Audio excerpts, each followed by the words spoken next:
আমার 7 মাস 8 দিনের বাবুর জন্য দুপুরের খাবার হিসাবে এই রেসিপিটা তৈরি করেছি। তার জন্য উপকরণ হিসাবে নিয়েছি আপেল, গাজর আর চাল। বাবু যেহেতু বেশি খায় না, তাই সে যতটুকু খায় সে পরিমাণে সবগুলো উপকরণ নিয়ে নিলাম।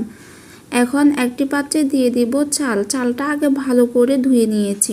এখন পানি সহকারে চালটা দিয়ে দিব। এখানে আমি পানি দিয়েছি প্রায় 2 কাপ পরিমাণে। চাল যখন ফুটে আসবে তখন আপেল আর গাজর দিয়ে দিব।